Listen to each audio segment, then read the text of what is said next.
바로 이 차가 지난달 지하주차장 화재가 났던 벤츠의 전기차입니다. 국내에서는 2022년 하반기에 출시된 1억 원이 넘는 차인데요. 출시 당시에 벤츠코리아는 최신 기술과 고급 사양이 적용된 전기차 세단이라고 홍보했습니다. 하지만 이 차량 한 대에서 시작된 화재로 아파트 주민들은 막대한 피해를 입었습니다. 화재가 났던 지하주차장에 세웠던 차량들은 불에 타거나 그을렸고 단전, 단수, 분진 피해로 한 달이 넘게 임시대피소 생활을 하며 일상이 송두리째 무너졌습니다. 그런데 아파트 주민들 외에도 피해를 보고 있는 사람들은 또 있습니다. 바로 같은 차종의 전기차를 구입한 벤츠 전기차 차주들입니다. 벤츠 전기차 차주들이 MBC를 찾아왔습니다. 이들 또한 이번 화재 사건을 보고 충격을 받았다고 합니다. 이것 때문에 차 주변에 안 세운다든지 대놓고는 안 그랬지만 주변 사람들은 그래요. 안 들어왔으면 좋겠다, 지하주차장? 그런 얘기 대놓고 해요. 전기차 안 들어왔으면 좋겠다. 그리고 아파트에 써 있잖아요, 사실. 사고 이후 차를 타는 일이 매번 긴장의 연속이라고 합니다. 전기차 오너들은 특히나 아이를 데리고 라이딩을 하는 엄마 입장에서는 그 공포심이 굉장했어요. 아이와 함께 타는 차다 보니까 그 충격이 말도 못 하겠더라고요. 주차했는 상태에서 화재는 굉장히 의외의 상태였지 않습니까? 제가 소유하고 있는 차량도 하지 않으려고는 도저히 배제할 수 없으니까 그런 가능성을 앞으로 어떻게 이걸 대처해야 될지 사실 좀 갑갑한 상태입니다. 화재가 난 아파트가 집 근처라 생생하게 목격했다는 우수연 씨. 가봤어요, 살짝 가봤는데 정말 피난처 같다고 그래야 되나? 진짜 그래요. 거기 그랬어요. 한 4개 동, 5개 동 불 꺼져 있고 못 들어가니까 그렇고 사람들 물 갖고 날르고 근데 내 차였다 생각해봐. 내가 어떻게 보상을 해줘 그거를. 끔찍하잖아요. 우리 작은 애도 제 차를 안 타고 다녔어요. 엄마 차라리 자전거를 타고 다니겠다고. 위험한 엄마 차는 엄마가 차를 바꾸기 전에는 안 타고 다니겠다고. 왜냐하면 그렇게 난리가 나고 저희는 차 끌어오고 이런 장면도 다 봤잖아요. 벤츠코리아에 화가 나는 이유는 전기차 구입 당시에 배터리 제조사에 대해 잘못된 정보를 제공한 것 때문이라고 하는데요. 모든 차종을, 경쟁 차종을 꼼꼼하게 주행 거리부터 배터리사 다 체크를 하고 경쟁 차종 다 비교를 한 후에 시승까지 다 한 후에 다 차량을 구입한 거란 말이에요. 그런데 벤츠는 7할에 가장 핵심 부품 자체를 속였어요. 2년 전 벤츠사는 전기차 EQE 모델을 국내에 출시하면서 한 신문과 인터뷰를 진행했습니다.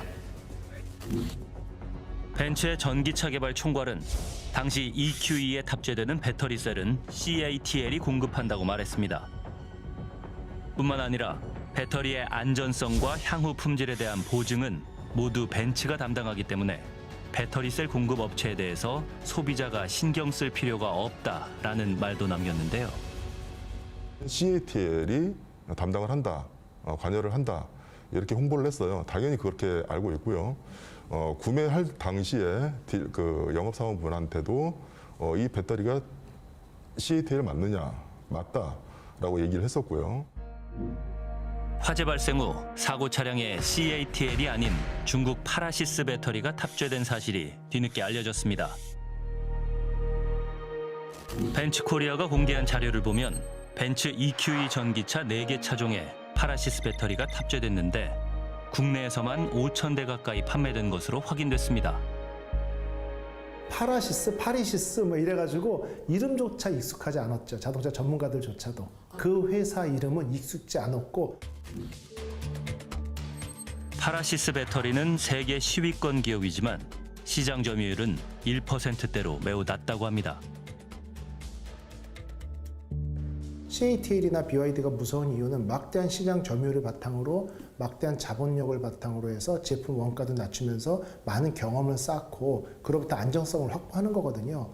1% 내외의 시장 점유율을 갖고 있는 회사다. 이런 부분들이 결국은 어떤 자본력이 있는지는 모르겠지만 R&D 능력, 특히 제품을 제작해서 판매하면서 로드에서 돌아가면서 생기는 여러 가지 상황에 대한 어떤 백데이터가 필요하거든요. 그런 경험, 데이터 이런 것들이 상당히 부족하다고 보는 건 뭐 어쩔 수 없는 상황인 거죠. 지금 여기 계신 모든 소비자들이 벤츠의 CATL 배터리가 아닌 파라시스 배터리가 장착이 되었다고 하면 구매하실 분이 아무도 없었을 거예요. 파라시스를 속여서 거기에다 속여서 넣었다라는 거는 엄청난 거죠. 차량 판매 사원들은 파라시스 배터리가 탑재된 사실을 알고 있었을까? 교육 받을 때 그냥 뭐 이건 칼트 거다라고 교육을 받았던 기억이 나지, 뭐 이게 파라시스 거다, EQE는 파라시스고 EQE 뭐 EQS는 칼트 거다 뭐 이렇게 디테일하게 뭐 이렇게 교육을 받은 건 뭐 저도 잘 기억이 안 나가지고 파라시스였다 이런 거는 저도 이제 공문으로 받고 알았죠.